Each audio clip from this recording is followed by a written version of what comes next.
speaker today is Lisa Daly, the Director of Marketing at Arden Courts. Lisa, I'll let you kind of introduce yourself in more detail, and thank you very much for being our speaker. Oh, thank you so much for having me. Yes, I'm the Marketing Director for Arden Courts, Memory Care. I also coordinate the outreach, so I get a chance to visit with fine families and then also have a chance to teach in venues such as this. I'm a previous teacher. That's sort of my professional background. I'm involved with A Matter of Balance, PTC, Powerful Tools for Caregivers, and the most recent one is Savvy Caregiver, which we were just so excited about. I always feel that if I can come to a place like this and visit with people such as yourselves and give you some tools and some takeaways, that I've done my job, so to speak, then that is my hope, that you will have something that you didn't know before that you can take back and put it to good use. Made the switch from teaching middle school, high school, elementary school. I did all three. And sometimes people will ask, well, why'd you make the switch? And there are various reasons, but this is one. Guess what? I can turn my back. Nothing happened. Everybody's intact. Yes. So that's one of the big reasons. But anyway, we're going to get right started, and I'm sorry that we did this kind of old school. I didn't have a projector, so I apologize, but I did try to get all my slides on, in a workable order. But now I realize I should have given you all magnifying glasses. So I apologize, but we will get through it, and I encourage you to ask questions kind of as we're going along. And we'll take a break after 45 minutes because they tell us that sitting too long is killing us. So I want to keep everybody intact. Can we get another handout up here? Thank you so much. Okay, so let's take a look at that first slide. And I just simply asked the question, normal aging, or is it something to be worried about? Dementia. So let's take a look at the first item on our list, and I will read it because, like I said, I didn't pass out magnifying glasses, so I apologize. So let's just take a look at some of these things, and you tell me whether or not you think it's sort of a normal thing, behavior, or if it's something to worry about. Momentarily forgets an acquaintance's name. It's normal, I hope. Because we all do it, yes. We are all very normal to forget acquaintances' names. Forgets what an item is used for or puts it in an inappropriate place. Okay, that's something that we might be a little concerned about. Now, if this happens once a year, are we going to be concerned about it? No. If it's happening on a weekly basis, that's something to look at. Loses sense of time, forgets what day it is. It could be. It could be something to be concerned about. Now look, guys, if we're in Hawaii and we're forgetting what day it is, rock on. That's what we should be doing. But if it's happening on a daily basis, kind of losing track of things, then that's something to be concerned about. Family and friends notice lapses in memory. What do you think about that one? It is a concern. And what we find too is that it's usually family and friends that notice this first. So something to check out. Occasionally has trouble finding the right words when conversing. Yeah, that's pretty normal. You know what? Here's the thing, guys. By the time we're our ages, we've learned a lot of words. And we only have so much space. So sometimes that other word might be really far down in our file cabinet. So trying to retrieve it might take us a little longer. I've heard this word lately, and I don't know if you guys have too. Conversating. That's why I have conversing in there specifically. I heard one of my kids say that the other day. I go, that's not a word. It's conversing. But anyway. As a driver, may briefly forget where to turn. Briefly. Yeah, that's probably, thank you. Yeah, that better be normal. Yeah, because we all do it. And trying to get here, even though I knew where we were supposed to be, yeah, I turned down the wrong road. Somehow I made it to Round Rock Donuts. I don't know. May have little awareness of cognitive lapses. Yeah, that would be a concern. May forget a memory from the distant past. Yeah, golly, I hope so, right? We do that. We do that often. We've had a lot of experiences by the time we're this age. So yes, to remember all of those specific details, that's going to be very difficult. Unless you're Lucy, which is that new movie coming up, and apparently she uses 100% of her brain. So she probably doesn't forget a whole lot. We do. Becomes easily disoriented or lost in familiar places. It's a concern. It would be a concern, yes. Has difficulty learning and recalling new information. Difficulty learning. It would be a concern. It would be something that you would look at. And once again, with all of these, we're looking at frequency, right? If it happens every once in a while, we're not concerned. But if it's happening on a daily, weekly basis, then it's something to look at.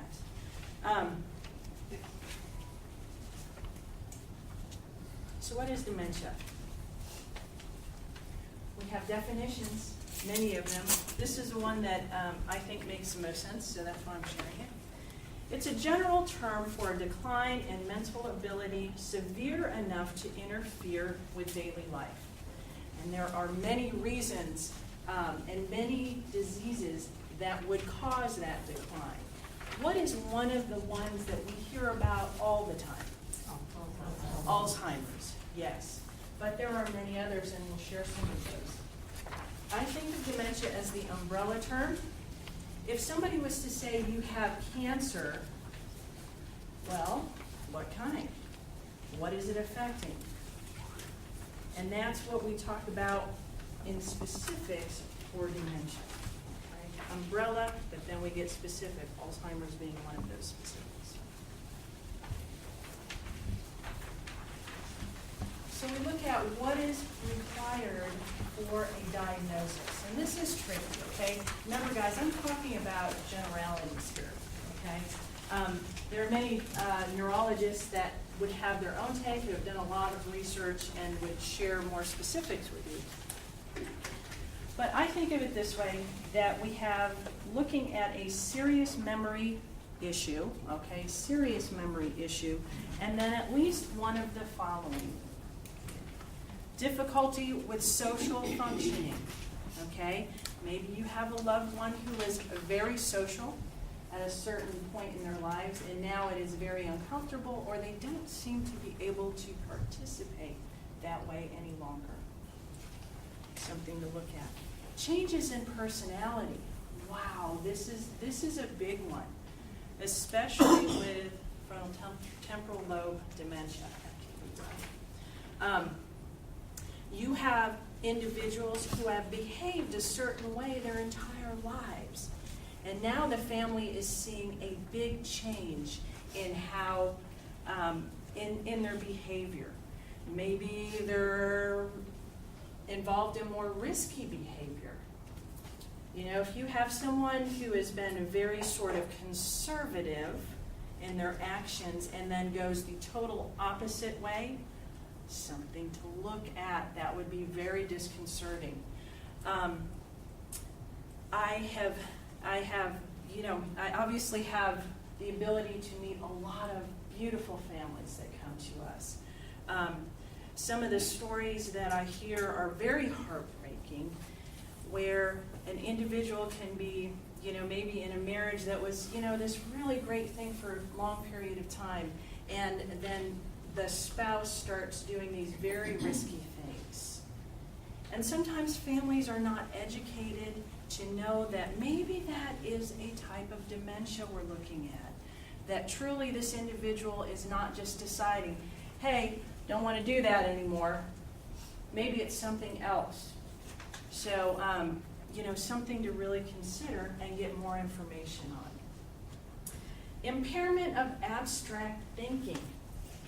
Yes, if it's difficult to imagine certain things, is it difficult to look at models of things? Something to consider and something to look at, get more information. And then impaired judgment. Okay? It's not going to be a good thing to turn my radio up full blast. Okay? But maybe my judgment is impaired, so that's something that I would do. Or gosh, maybe it's a great thing. I think what I'm going to do is go ahead and swim across that lake. Impaired judgment, it can be very dangerous and something that we look at. Some of the other things that we look at, though, it doesn't always mean dementia, does it? That's the thing. What else could it be? Medications, thank you so much. Medications, yeah. It could be the way that they're interacting. It could be that the individual's not taking medications the way they should. Or if you're like my mother, she just refuses to take any. She needs them, but she won't. So that's something that we have to consider. What else? Yes. Yes, UTIs. Oh my goodness. Cause all kinds of trouble with thinking, with recall, with functioning in general. Yes, ma'am. What about a fall? They hit their head or... Yes, that's going to cause brain damage. Yes, it will. What else? Yes, electrolyte imbalance. Yes. And living in Texas, what else do we have to think about? Allergies. What else? Heat stroke. Heat stroke. Dehydration. That is going to cause a change in personality for that period of time, a change in memory, a change in functioning, a change of the way that we are able to think. So, some very important things. There's one other one that I'm looking for that also causes kind of a change in behaviors. The mini strokes? Mini strokes, yes, absolutely. Change in situation. Yes. Stress. Yes, stress will cause a change. I'm thinking of one other, and that being depression. Depression is misdiagnosed all the time. And sometimes, that obviously can be treated, right? So something to look at if you have a loved one who is having difficulty. Sleep deprivation. Sleep deprivation. Yeah. If we're not sleeping, absolutely. And if it's chronic sleep deprivation, that is going to change the structure of your brain. A trauma, yes. You guys have a few things going on in life? Yes, just a few. That is going to cause a change in our functioning. So many other things to look at aside from dementia diagnosis, right? A lot of things. So what should we do if we're worried about how someone is functioning? Or shoot, it could be ourselves. What's one of the first things that you would do? See a doctor. Yes. See your primary physician. What else would you do? Because I love primary physicians. Brilliant people. Ask for a referral. Yes. If you are really worried about it, you should be looking at a neurologist. Yes. You guys have any neurologists in town that you'd like to share? Just so everybody else can, yes. Patients reading? Yeah, the neurologist at the Austin Diagnostic Clinic is where Dr. Redding is. And Dr. Redding. They are clinically very good. Thank you. Yes. Dr. Winston is our medical director as far as the neurology aspect of our residents. He's another one, Dr. Winston, and he's off a stack, so he's pretty close. Dr. Burles. And he's awesome, she said. Okay, Dr. Winston, go. Who else? Dr. Bertelson. Bertelson, thank you, Austin yes. Spine. Austin's Brain and spine. brain and spine, thank you. Anybody else? Bertelson or Bertelson? Bertelson. Bertelson. Bertelson. How about Dr. DeVere? He's in Lakeway, but he's another neurologist who on a daily basis deals with dementia and many different types of dementia. Okay, just wanted to get those out in case you guys needed some information on that. Dr. May also does taste and. What's the name? The same guy, DeVere. DeVere, okay, He okay. has- If you lost the sense of Dr. smell or DeVere. taste, Yes. because he lost it, and he's trying to figure out what causes it. Oh, excellent, excellent. Well, let's take a look at the different types of dementias. Alzheimer's is the one we hear about most often. That's where most of the funding is going. But there are many others, many others. They're talking that, well, they have said that maybe there's 60 to 80 different types of dementias. And it's very possible to have more than one type. Actually, most people will have more than one type.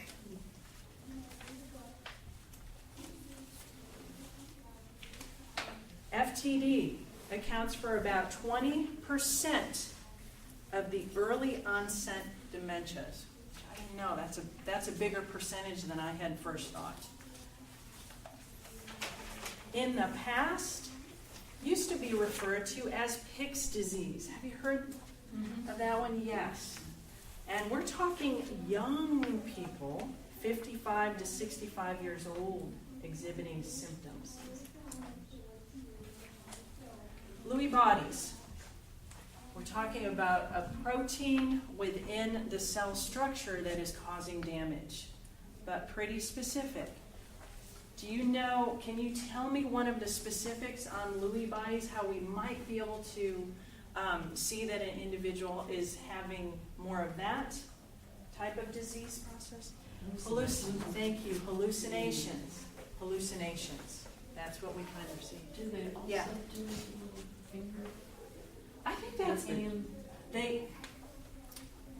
I don't know. I There don't was know if something that I that's read and I wasn't sure. Pilling. Yeah, that's what, like, rubbing on something or rubbing their fingers together, or sometimes you'll see people do this, in their shirt. To me, that's more of a general behavior that I see. I don't know if it's specific. Would you agree, guys? It's more, the pilling is, for me, is more of a general, something general that I'm seeing out there as opposed to more specific. I'd like to point out, that bothered me, the Lewy, it's really bad. Okay, dementia is no big part of it. Doctor that's researching, it's LOUIS. Oh, yeah, that's interesting. But also we have vascular dementias. And so we're talking about actual damage to the veins in our system. And TIAs, yes ma'am. Series of TIAs would cause that. TIAs Temporary ischemic attack. Thank you. It's kind of like a little mini stroke. High five. I always call them mini strokes. Huntington's disease also has a dementia that's associated with it. HIV/AIDS associated dementia. At one point I was looking at, they were saying that about 20% of individuals with HIV or full-blown AIDS would be showing signs of dementia, that actually would be affecting their brains in that very negative way. I have since seen that it's less than that. So that's always good news. The more research we do, the more we know. Dementia pugilistica. Yes, thank you. Used to be called punch drunk. Pugilist. Yes, I had, my grandfather had hardening of the arteries, right? That's what they used to call dementia. Hardening of the arteries. But, looking back, we didn't really know, and he was pleasant, okay? Our Dee Dee was pleasant. My grandmother, God bless her, she did a great job. Drove her absolutely crazy because nobody knew really how to deal with it. But now I'm thinking, well, no wonder the man had dementia. He was a fighter. Oh, so good. He used to pick up extra money by fighting. He was a hard-living Czech, but lovable. And he was also a big drinker. So if you look at Wernicke-Korsakoff syndrome, that's associated with alcoholism. That is the type of dementia that you would see in an alcoholic. And I was like, oh my goodness, well, no wonder. Now looking back with more information, geez, I could have been a lot more help, but we don't always know that, have that information. So the dementia, Fugalistia, Yes. That is is, associated with head injuries? yes, head Okay. injuries in general, yes.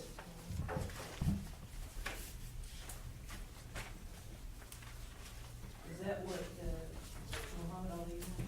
Well, they're not quite sure. I know he has Parkinson's, but certainly that couldn't have helped.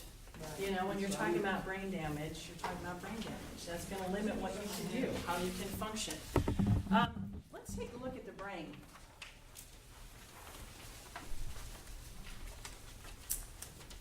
Frontal lobe, we've got the parietal lobe, occipital, temporal lobes, cerebellum. I just like to say that word, cerebellum, brainstem. The one that didn't show up here, the part that needs to be in there is the hippocampus, because that's hugely important. That's where memory occurs. What lobe is it now? Where is it? It's That in the is middle. That is in the middle. It is in the temporal lobe, kind of in the middle of the temporal lobe. And what's it called? Hippocampus, like hippo, Hippo, campus, CAMPUS. Like the university campus. Yes, thank you. Well, that would You're a be teacher, better. aren't you? I can tell. When I get that help, I know I've got teachers in the group. So let's take a look at the functions. Well, first of all, any questions about what we've kind of gone over so far? I have a question. Yes. Like, whenever you go to a doctor to have someone evaluated, I mean, my father has enough going on to where he might be able to discern that he's going to be evaluated, and he wouldn't like that. And I'm sure a lot of other people would be the same way. So how do these doctors, deal Well, with that? A lot of times it's family history. So you're a very good historian still, obviously. So you would let the doctor know what you see going on. And some of those neurologists are extremely gifted, and they have ways of getting information that doesn't seem like a test. It's a conversation. And they could be hanging out. And they could be sitting in the waiting room or in a very comfortable place, as opposed to having that desk there, the white coat, and things like that. So that's one thing that I would look at is, the environment. Where are these questions going to be, taking place, and how are they going to ask these questions? Faith, I know, yes. Another thing that is very helpful, particularly in those early stages, is keeping a journal. Oh, beautiful. Yes, thank you. Because it's helpful to you, and it's not a journal in the sense that's helping you emotionally, but it helps you record what you are seeing in the other person. Because when dementia begins, you almost wonder, am I really seeing this? Or am I imagining this? Well, if you just jot down very quick entries, goodness knows we're all busy, the date and what you're seeing. It helps you to kind of get a picture of what's happening. It's also extremely helpful to your medical team to take that along and to just show what it is that you were seeing. And also, is it weekly or is it monthly or is it? Right, frequency, gotta Yeah, look at that also, exactly. yes. Yes. Thank you, Faith, I think that's a great idea. Yes, ma'am. Sorry to. Diane, derail. no, go. The woman who talked about the doctor, one thing I wish I could do different, and that's why I'm gonna go to a different doctor, is he interviewed us together. So there were certain things that I wanted to say, like, she used to be really angry because she remembered all the bad things that happened to her in the past, and she would talk all the time about being angry. And then now she's so pleasant because she can't remember all the slights that she had. So I'm not gonna say that in front of my mom, because she can remember when she feels like it. That's really rude to say. She can remember certain things, and I don't want to upset her. I was saying, yeah, she used to be a real bitch, but now she's not. So I never got a chance to be 100% honest with the I always doctor. make sure that I I pull the think- doctor aside every appointment. I think that is a great suggestion too. And I just don't know want to they do did it that. necessarily. But you gotta He do does it. not. I did not that's do, why I did not know that sometimes they'll, Should have said something. yeah, because you can't Doctor, really I think be about it. sort of ratting your loved one out. I actually. Faith? Another tip that was passed to me in my early stages as a caregiver, and I give it to you because, gosh, that was a good tip. And that is, if you want to communicate something to the doctor and don't feel comfortable communicating it in front of your loved one, have it in writing, and when you check the person in for the appointment, give it to the person checking you and saying, would you please make sure the doctor sees this before we see him or her? So I'm guessing, I mean, if I were, my father doesn't live here, I mean, it would involve, and there's no specialist in this area where he lives in a small town. I would have to bring him to the Austin area and have him evaluated. I would have to basically set it up kind of as a partial lie. I mean, I would have to. Well, we're gonna go see a doctor and we'll see if we can maybe have your care evaluated and see if you're getting everything you need. It would be like that, I think. And that's fine. Yeah. That's fine. I think it's a difficult thing for us sometimes to accept that that is the best way to get your loved one help. And I wouldn't think of it as a lie necessarily. You're being general, okay? But it is not to do harm. It is to Right. help your loved one. Yes. And so, yeah, I think that's, It's disturbing. I mean, you know, it is. it's disturbing. It is. It absolutely is, because we're used to telling the truth. We're used to telling these people that are in our lives who we love very much the truth. And it's difficult to be more general. But I think if we keep in mind that, look, we're doing the best we can, number one, because you guys are caregivers. Trust me when I say this, you're doing a good job, okay? Trust me, please. And secondly, that you are doing it for the benefit of your loved ones. Keep those two things in mind. Think of it as Always. spin and Yes. not a lot. There you go, spin. I like that. Good. Hold on.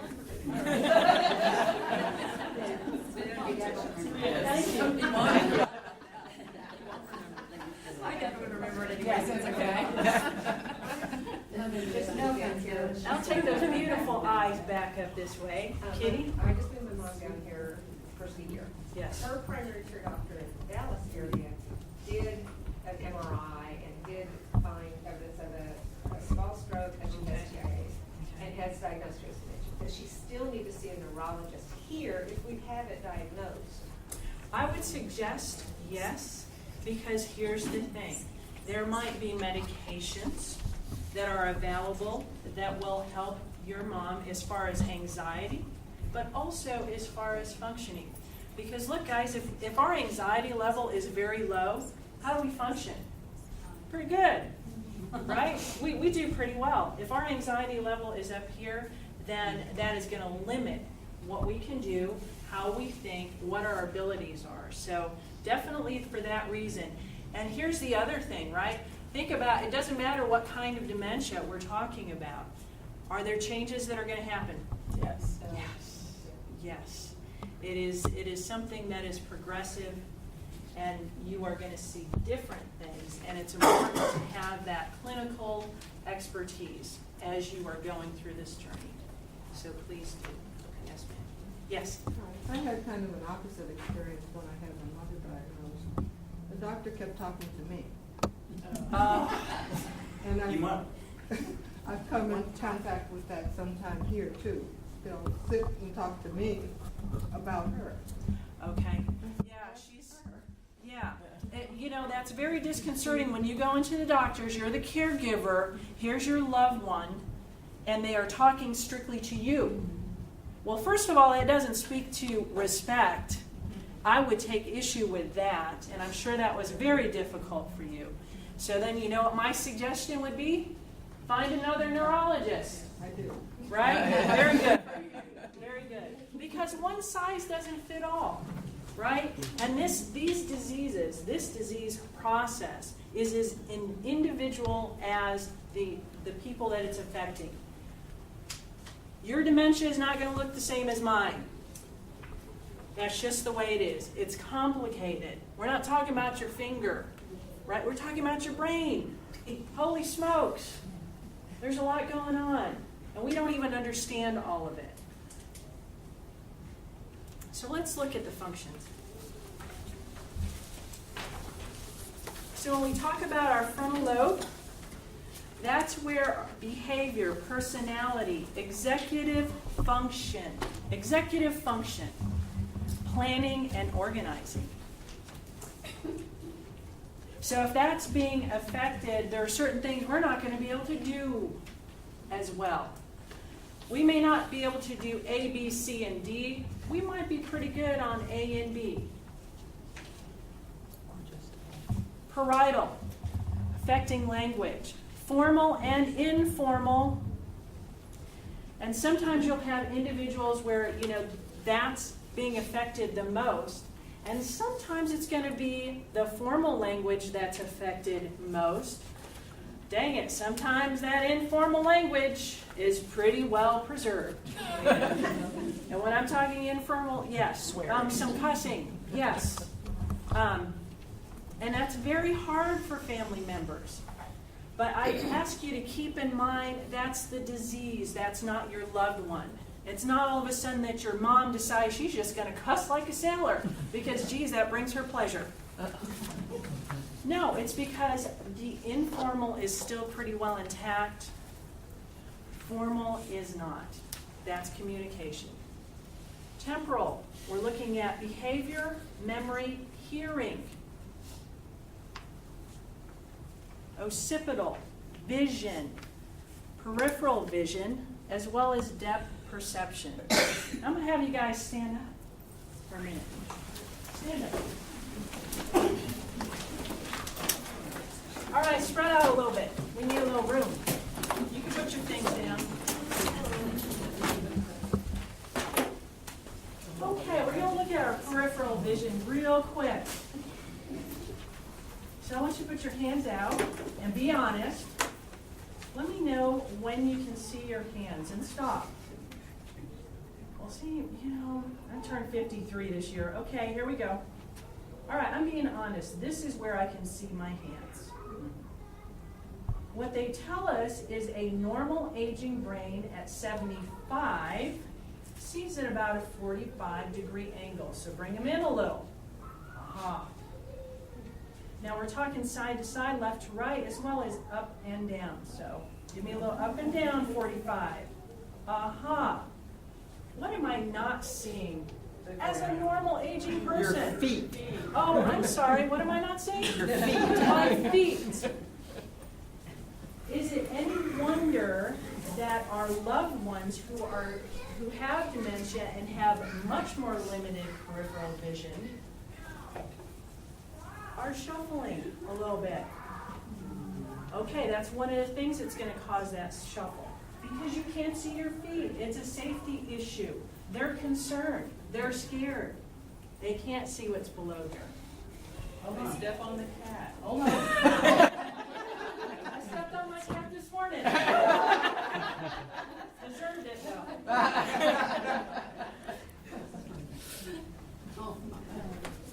Okay, and I'm just just giving a couple to share. All right, limitations with a vision, field of vision.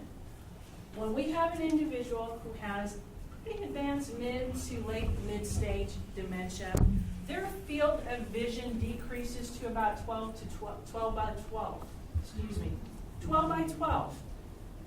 So what I want you to do, those of you that have these very elaborate frames that I created, is to walk around just a little bit and imagine what does it feel like to try and traverse your environment when this is your field of vision. And then pass it along. Take a little walk, pass it along.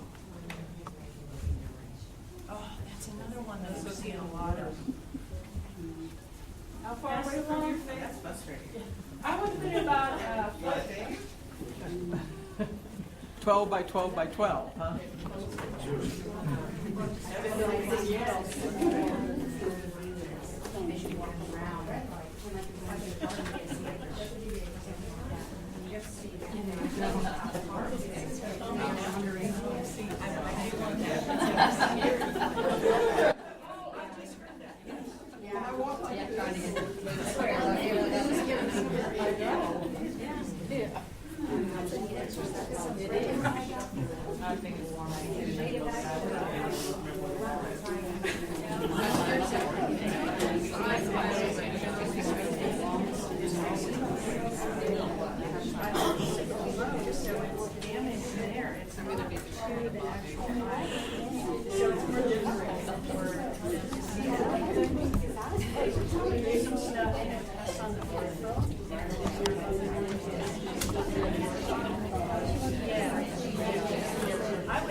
Okay.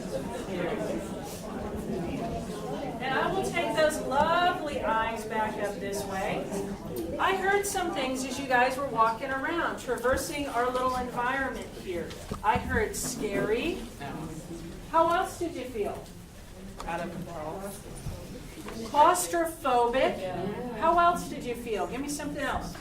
Powerless. Powerless. What else? Very limited. And timid. Yes. Bored. Okay, bored because you're not seeing everything. Yes. Okay, go ahead and sit down. Not that it was boring, but that, see. I aim not to be boring. What's interesting to me is that we expect a lot sometimes out of these beautiful individuals that we are trying to care for. We expect a lot out of ourselves. We expect a lot out of them. Now, if you are walking and that's what you are seeing, is it any wonder that we have this sometimes, or that we have this sometimes? So we as caregivers, what can we do to help with that?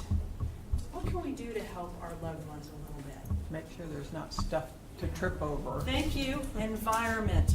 Really look at that environment. Where do we ask them to walk? Make sure that there's things out of the way. And as we get older, hey guys, we got a lot of stuff. I walked in some apartments where it's just packed full. And that is not going to help them traverse. Yes, ma'am. Diane. When we're in a strange environment, my mom usually puts her hand on my shoulder. Yes. And that Yes. helps orient her as we're walking. Yes. Yes. Hang on to them. Also, I think it's good to encourage people. Right? Hey, you're doing a great job. You're doing a great job walking.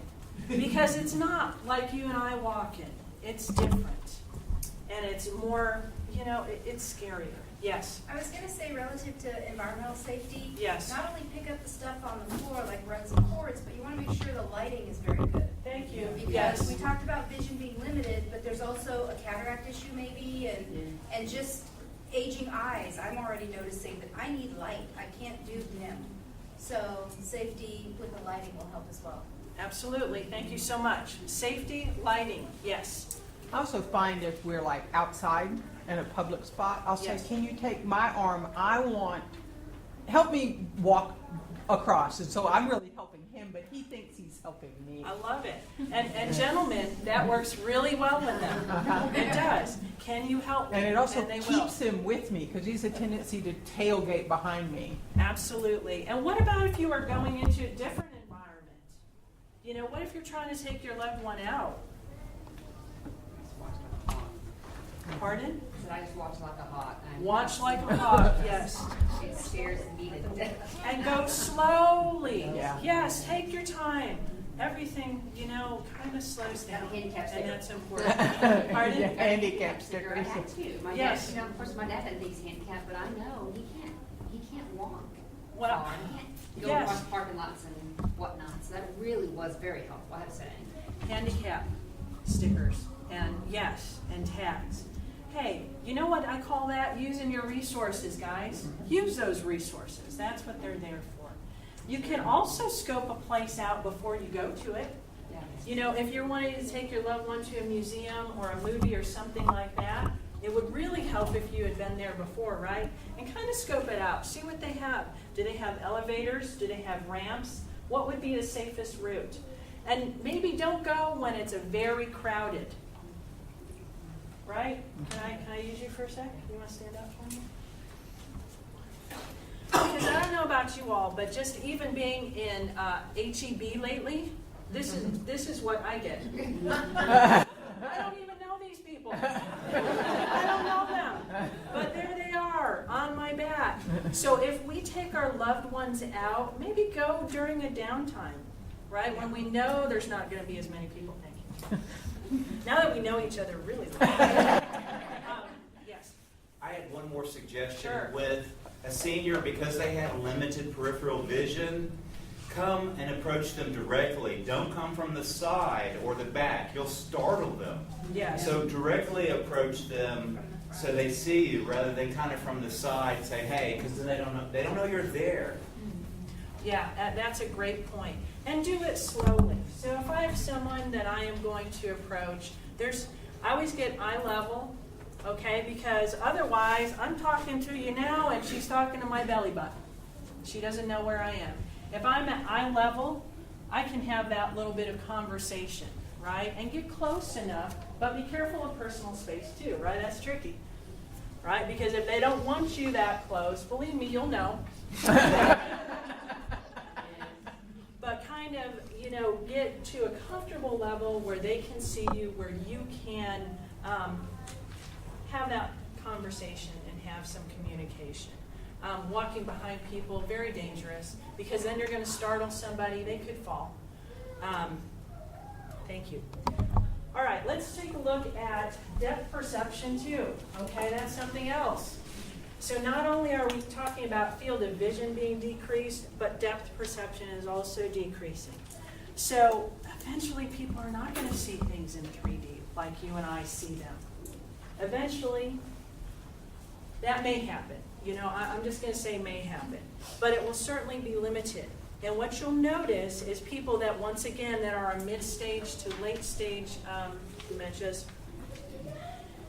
you will see them going over things that maybe are flat, but they will take a huge step because they don't see it as flat. They can't really perceive that. Blackness, change in colors, very difficult. So if there's a darker spot on the carpet, they may perceive that as a hole. So they're going to avoid that, or they're going to have a lot of anxiety walking in there. When they see a stripe on the Yes. ground, they think it's a mouse. Right. A stripe on the ground, and look at the stripes, guys. Yeah. Look at the stripes. Okay? To me, if I don't have my depth perception, I don't know where that is. Something to consider. Lots of patience, lots of encouragement. Stairs are horrible. Stairs are not good. So really, look at things that, look for ramps being places that are more kind to those with disabilities. Yes, set up for that. Brainstem. That controls blood pressure, heart rate, fundamental controls. One thing that we're seeing is that towards the later stages, people have, their internal temperature decreases by a half degree. When I first started doing this, I thought it was just because we weren't moving enough. I'm a mover. I don't know if you can tell. But I always thought, well, geez, and maybe it's because they're thinner. Sometimes they're thinner. But no, their internal body temperature actually is decreasing. So make sure, we have lots of blankets. That's one thing that we do, right? Make sure we have lots of blankets. And if they're telling us they're cold or if they look like they're cold, please believe them, and make sure they're comfortable. Cerebellum, balance and coordination.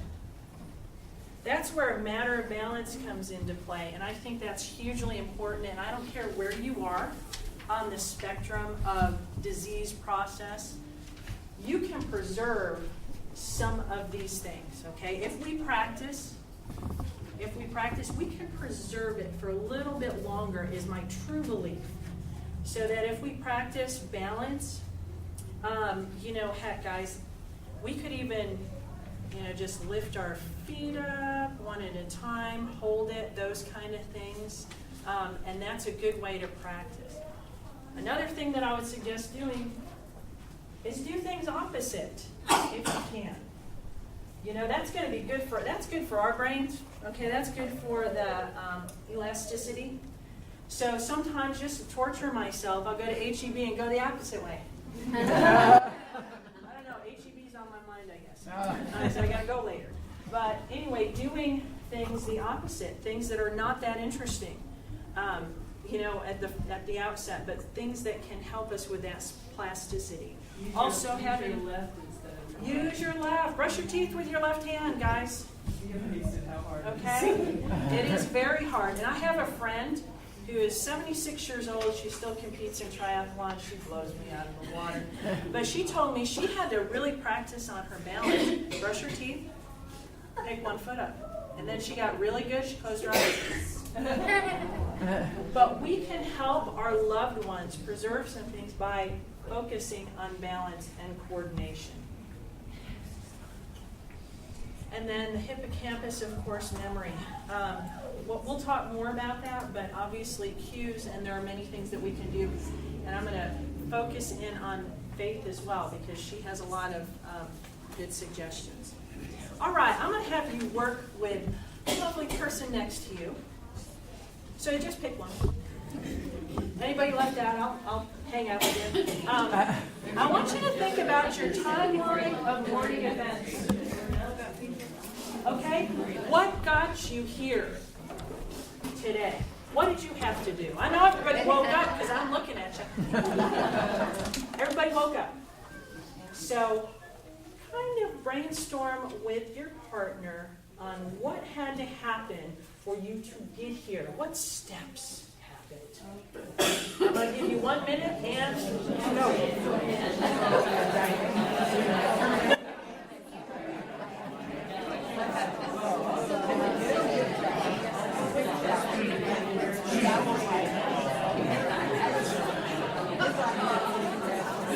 Breaks.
All right, I asked for some steps.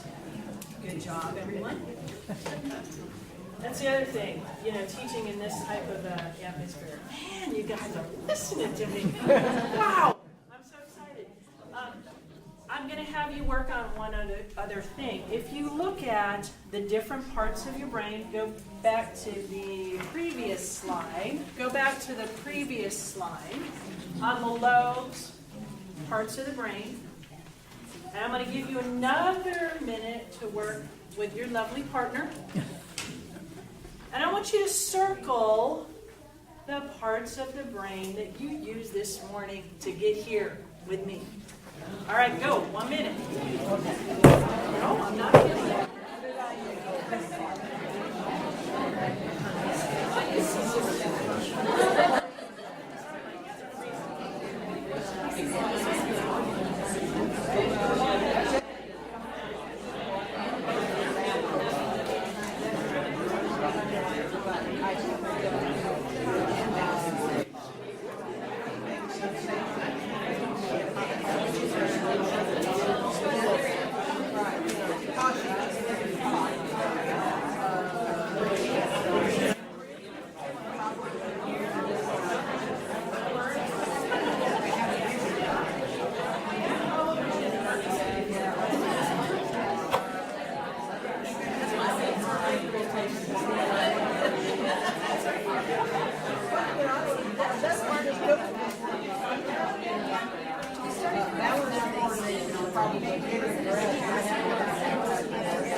Better reaction to eyes. Right? Anyway, what I'm going to have you guys do, I know you've had a little bit of a break here to discuss. I want you to put your papers down. I want you to take care of your personal needs. I want you to get some more coffee, and we're going to come back here in 5 minutes. Yes? If you didn't sign in on the sign-in sheet, please sign in.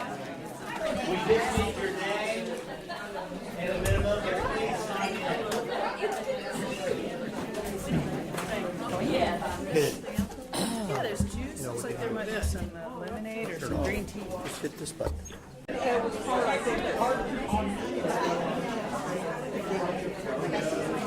once it was done, it was documented, it was, then the Social Security kicked in, they said, oh,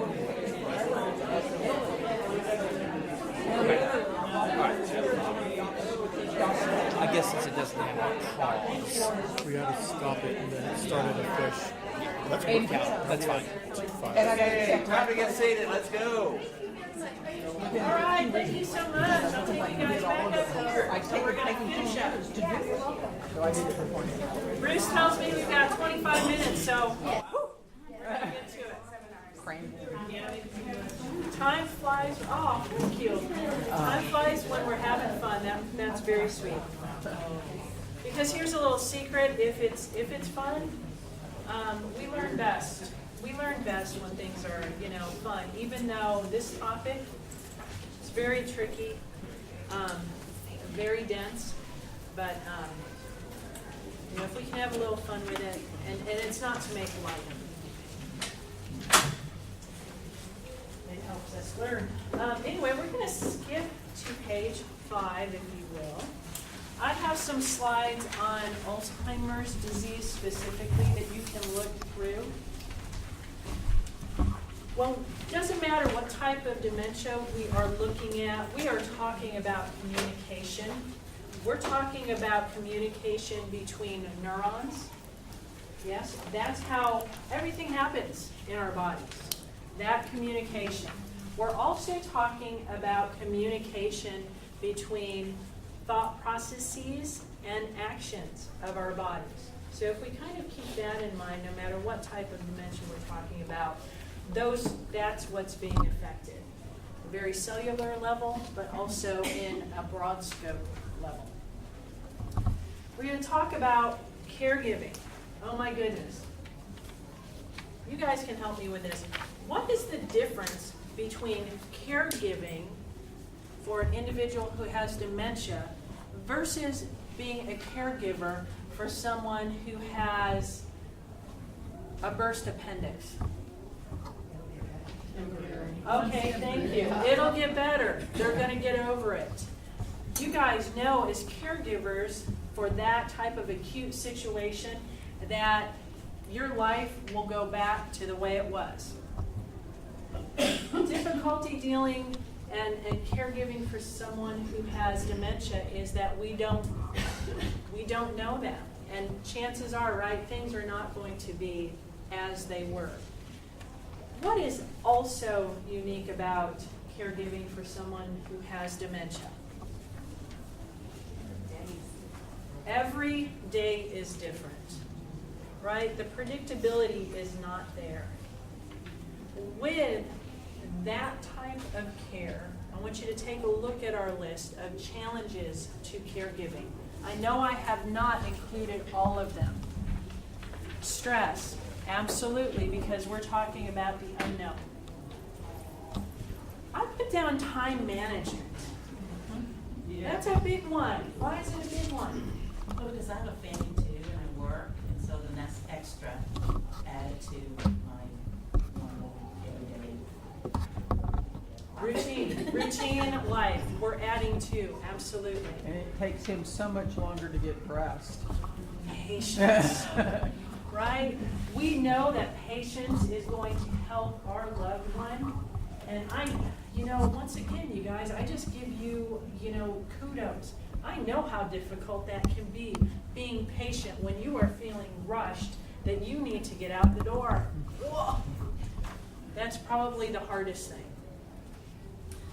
Complexity of the disease process. Look, we've talked in generalities here. I don't honestly know how dementia is affecting your loved one, and it's going to be different than the way it's affecting, Kitty's loved one, right? It's going to look differently. There's going to be some general things, but there's a lot of specifics that we're going to be looking at. Day-to-day changes, something that you had mentioned, and then resources. Look, you guys are here. You are getting resources, but those resources are still somewhat limited. They sure are. Bruce, Faith, Rob, Hector, you guys all try to provide those resources. But you know what I find too, is that not everybody's looking for them, or they don't know where to look. So that's something else that can be very challenging. Let's take a look at the important elements of thought. Memory drives all of these. Memory is the big one here that drives all of these. Because how are you going to get up, walk, if you don't remember how to get up and walk? Perception, organization, all of these things are going to be affected. And one of the things that we talk about in Savvy Caregiver is that as our loved one's ability to problem solve, organize, executive functions, as those are decreasing, it is our role as caregivers to step in and provide more direction, make those decisions. And sometimes that can be very difficult for us. Talk about stress.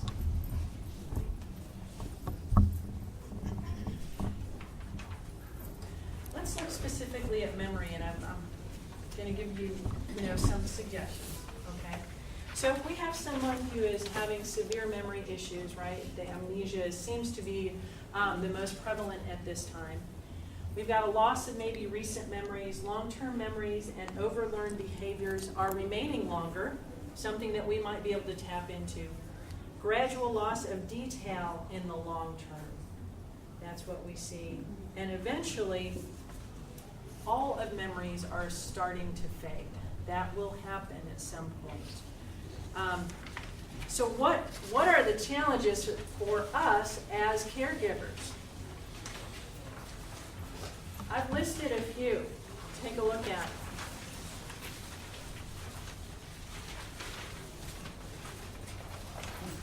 Let's add to them, because one of the reasons I do these things, I learn so much from you guys. You're way smarter than I am. So give me some more that I can pass on as far as challenges for caregivers.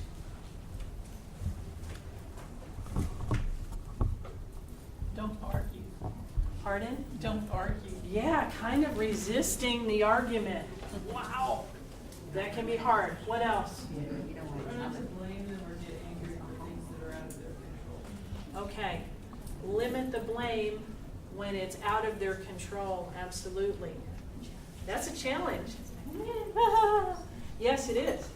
What else? Yes, ma'am. I think I have to explain it so she still feels like she's functional without talking. She'll say, "You're like my mother," so I try to have to. So I feel like she still has some control in her life. Giving some control, but yet taking the control that you need the one to. things that I can do. Yes.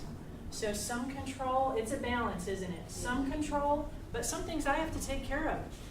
Are they going to be able to manage their medications by themselves? Here you go. Here's your bottle. That's not going to work. So we end up as caregivers being sort of the medication police, the food police, the dressing, police. We don't want to be, but things have to happen.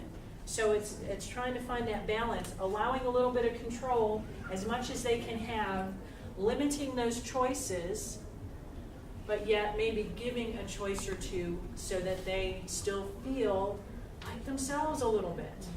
How do you differentiate with something that they could do but they just don't feel like doing versus something you really need to take over? For example, my mom's really bad about doing any laundry. Laundry is an issue. I feel like she's got a washing machine and a dryer right there. Yes. All hooked up, like, hey, she's throwing a load in, but I'm beginning to think. Maybe she can't. Maybe she can't remember how All right. to start the laundry. Yes, yes. And how many, we talked about steps. You guys saw how many steps it took you just to get here. Okay, that was a lot of steps. Shoot, it's only, 11:30. We've done a lot of things. So how many steps are to, okay, your mom can do 2. Maybe your mom can do 3 successfully. So let's talk for a minute. What would be a suggestion for her, for Kitty, to have her mom help herself with the laundry? Sort it maybe beforehand for her. And she could fold it. Yeah, folding, that is a memory that is preserved. We can fold. Have her fold it. I think part of it is knowing where she is, kind of making a tally of what is still preserved, and we're going to talk a little bit more about that, and then adapting those activities to her function. It can be done, and it's something that you guys do every day, whether you know it or not. You do it every day. Anything else? Yes. Can somebody just suggest the fear thing, or what's the deal with the fear? The fear that somebody's going to take the purse, so she hides the purse. Fear. Yes. The fear, or that somebody else is taking the food or the soda, whatever she's drinking or eating or whatever. Where are all the cheese sticks? You ate them. Yeah, because they're not remembering that they ate it, and they're not, maybe feeling full. That's the other issue, right? That communication is not really there like it used to be. I would suggest this, that I would let her have the purse, take the important things out of it, but who cares if she has her purse, right? And she can carry that with her. But hides it. But she hides it. What would you do? I would limit my hiding places. I would limit them as much as possible. If you have closets maybe that can be locked, I would lock them. If there are cabinets, maybe I always think about the environment, taking things out of the picture, so that way it's kind of, it's more visible to her. That would be one thing that I would do. It's just kind of all day, every day where I am.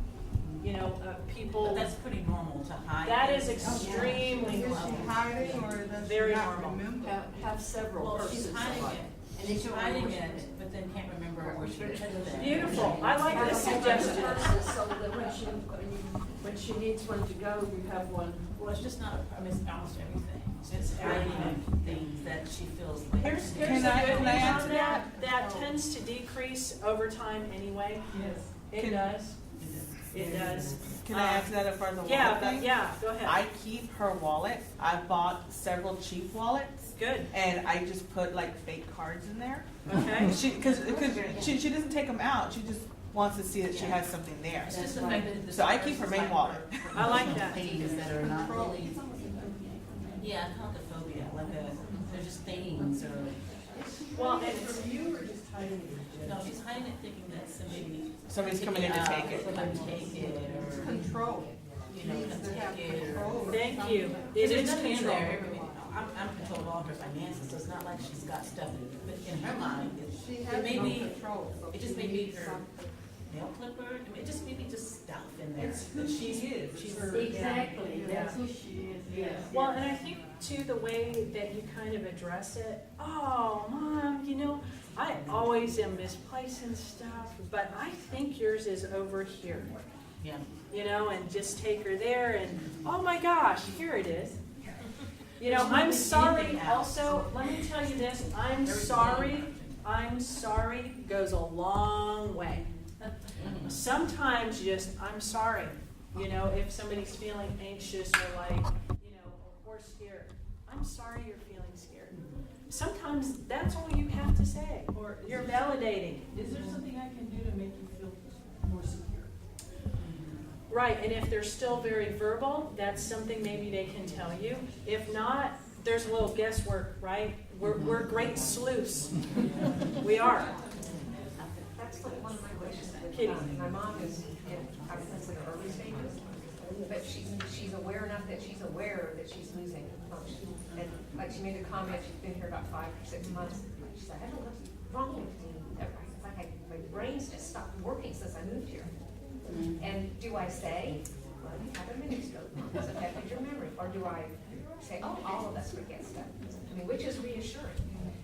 Well, I know the way I would say, it depends on your mom in what you think is going to provide the most comfort. I always say, oh gosh, I go that route. Oh gosh, we all forget things. Heck, I forgot to, put my coat on this morning. I mean, that's very comforting. They're they have that feeling that, oh gosh, they're part of the group, and kind of, people do have that, those issues. And we do, that's the truth. Help me, Faith. Well, I find that not Well, only she's a reassuring caregiver them also. and all of this that she's saying is great, but then I also get, it's kind of the bright and shiny. I get him redirected to something else. Yes, redirect, thank you. I do that so often. I give the validation, and yes, it's tough and everything, but oh, look, do you see this? Thank you. I want you guys to write that down as far as strategies, okay? Please, no, squirrel, if that's the way you remember it. Yeah. But validating the feelings, validate those feelings, because it doesn't matter if they're right, wrong, indifferent. Those feelings are very real. What they are feeling is real. Validate those feelings, and then redirection. And sometimes I would add to that, Faith, too, it's I mean, you did the squirrel redirection. Sometimes if people are having difficulty on one topic, the purse, you might be able to redirect on something a little more positive and productive on the purse. Oh, that time that we went to go get purses, and I had a black one and you had a brown one. What's your favorite? Yeah. You're still talking about purses, but it's a little more positive. Questions, obviously, though, we're gonna limit. Yes. One thing that I find interesting is that typically you would I'm a nurse, so you would reorient your patient to reality. But in the case of patients with dementia, you have to go into their reality. And that's sometimes difficult to do. So in my family, I'm trying to teach my dad, okay, she doesn't know Walmart. It doesn't matter that you say, well, we always go there every week to, no, Walmart's a grocery store, we get our supplies there, and then you just move on. So you have to go into their reality no matter what, and then, work with that. Absolutely, that's great. Great advice. Getting into their reality and knowing when to redirect, and make it as positive as you can, that redirection. If squirrel works, go with squirrel. Yes. Another part of getting into their reality, when you had mentioned that she's hiding things, it stems from Mom started developing those personality traits when she became more and more infirm, and she was very concerned about her inability, if she got into trouble, not being able to get away, or she felt very vulnerable. Yes. Like she couldn't protect herself. She couldn't move quickly. She couldn't get in a verbal sparring match with someone. So getting into the perception of the reality of fear is coming from a feeling of helplessness. Yes. As they get more and more infirm. Things that don't even make me concerned fill her with anxiety. Yes. So when crossing the street that has stripes on it is a navigational challenge, you can sort of see where that anxiety is coming from. And anxiety is not going to decrease. It is going to increase with this disease process. That's why, I suggest we've never over-medicate anybody, but there are some things out there that worked for our loved ones that we could, have prescribed. And it's important to look at that too, because how do you feel when you're walking around feeling anxious all the time? It's exhausting. So if we can do something that way medically, that's going to be huge. Redirection, get into the reality, absolutely. I think those are all great. And and I say this, I don't mean to be flip, all day, every day, where I am. All day, every day. There's redirection. There's, it's tricky. Guys, this is very tricky. Yes. My mom went through 2 different things when she started to get worse. She used to tell us, I see kids at night playing. And she said, they'd be in my room playing, and I said, okay, when it's time for you to go to bed, you tell them that they have to go play something. And she would do that, and they'd leave. Yes. The other thing, we would take her to the restaurant, and she'd make a decision what she wanted, and then once I ordered my food, she'd go, I'll just take what she's having. Yeah. No, that's great. I love that suggestion. Yes, ma'am. Let me ask you, I have a friend, as everyone says, that she knows 2 sisters that we do things differently from my mother, but those things that you all let her do, like help sort the clothing instead of washing, this lady has to do nothing. We help her get up and do things, and she's not incapable of doing it. We do it, and I think because we have that anxiety of trying to get it done and then get her settled. But I guess I'm asking, should we start now incorporating some things to let her feel independent? Yes. So you don't think, because we've done this for, I'd say, a good year, and she knows she doesn't have to do anything. I think sometimes she knows that, but she doesn't know, but she knows it. So I'm just wondering, should we start incorporating little things to let her participate in? I would say absolutely, because we're going to talk very briefly on the idea of contented involvement. looking at tasks, looking at interests of the individual, looking at their functioning, and figuring out what they can still do and be successful at. And it's not the process, it's not the product that we look at, it's the process. Because here's the thing, even if I'm at the point where all I can do is fold things, how does it make you feel to be productive? That doesn't go away. Sensitive competition. Absolutely, that does not go away. So I would say start incorporating some little things. I know we have residents, that obviously that's something that we do. And we had one gentleman tell his family, well, boy, they're working me awful hard. and the pay is not good. I said, bingo, then we're doing something right. My brother has a business where he corporate decorations or whatever.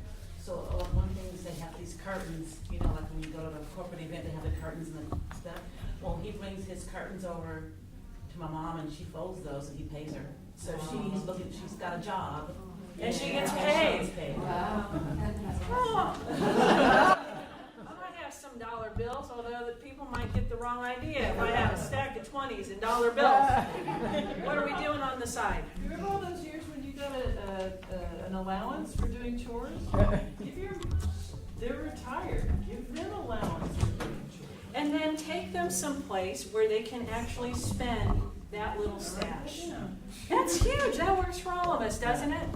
Or you guys just go to work out of the goodness of your hearts. Well, maybe. I know, we do sometimes. Okay, so I want you to flip to the slide on contented involvement. And I'm trying to see what page that is. 9. It's on page 9. Savvy Caregiver, our focus is on contented involvement, and it's a 6-week class, and that's kind of what all we focus on. But think about this. I want you guys to close your eyes real quick. Close those beautiful eyes that I've asked you to have up here all day. I want you to imagine your favorite outdoor setting.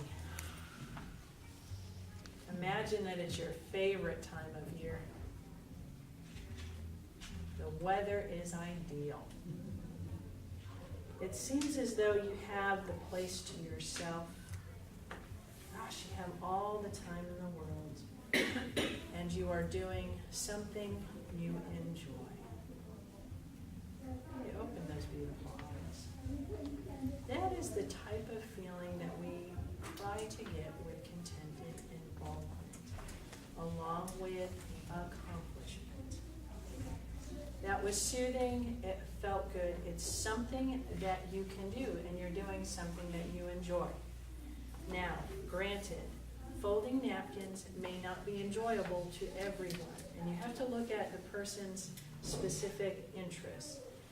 But I don't know about you guys, that was always pleasurable for me growing up. I have 3 wrangly brothers, and the chance to sit down with my mom one-on-one and help out with something like that was enjoyable. And it was contentment because they were all outside. So think of those types of tasks that you can look at with your loved one. And take that time. I wouldn't suggest doing something like that when you're in a hurry, when you're trying to get out the door. But make it sort of a special thing, maybe. But also, there are certain things that you can do to make that journey a little bit easier on yourselves and on your loved ones. By looking at what they can still do and trying to tap into that. If I have someone that has very little language left, I might have to, first of all, cue them more physically, right? If I'm saying we're going to eat, I'm doing this. If we're drinking, we're doing this. If we're going to take a shower, I'm doing this. But at least they have, they're tapping into that. So maybe they can still wash themselves a little bit. Maybe they can have that choice of shampoos, A or B. Maybe they can wipe off something too, as you're in the bathroom. Think about things that they can do and tap into those. Guys, I always leave you with some hope too, okay? Look, this is not a done deal. They do research every day. Millions of dollars are being spent on research. We can engage our loved ones more successfully. I want you guys, this is the hope also, that I hope specifically that you beautiful caregivers are taking care of yourselves. That's huge. This is not an easy journey. Take time out. Plan something for yourselves that is not guilty. It is not selfish. It's necessary. Thank you so much for having me.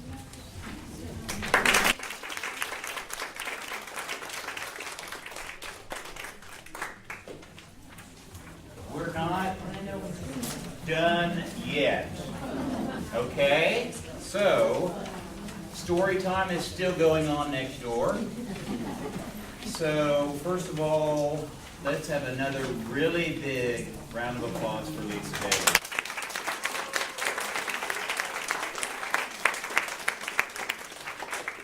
She's taken time out of her personal schedule to come and do this. She does this for no pay, no fee, so it's fantastic. If you haven't signed in, even if you just give us your name, please sign in. It's very important that we accurately record how many people came today for lots of reasons. I want to thank Starbucks, who actually provided all that coffee back there. And when you leave, take some more coffee, take some bottled water, take some iced tea. That's less I have to take back. I want to thank also the Area Agency on Aging. There's some brochures in there about what they do. They're a quasi-governmental agency that provides services to caregivers and seniors. You can read what they do. I'd like to thank our volunteers, Leona, as well as Joe Lane, and other volunteers that are at the Round Rock Adult Day Health Center that provided help and assistance. I want to thank the age staff that came on Saturdays. I want to thank especially all of you for coming here, for learning, for taking the time out to be a better caregiver, not only for the person you're caring for, but for yourself, because this journey is a long way. You've all got a blue piece of paper. It's a quick little survey. Please fill that out. Some of you are lucky enough to have something on the back that says you won a door prize. And if you do have the you won a door prize, you are going to win a gift card to HEB for $20. So not only did you learn something, you are a winner at gambling. Please go to the Age website, sign up if you are not on our email list so you get notifications of these kind of events. As Rob talked about, in October we're having a caregiver conference in Round Rock. Registration for that usually fills up very quickly, about a month before the conference, so get on our email list. We'll let you know when registration opens. It's free, but it fills up fast. Lisa's going to stay for a few extra minutes.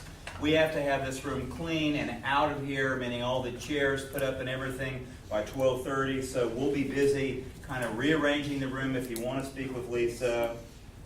Thank you again for coming. Next time, bring another caregiver friend. You're dismissed.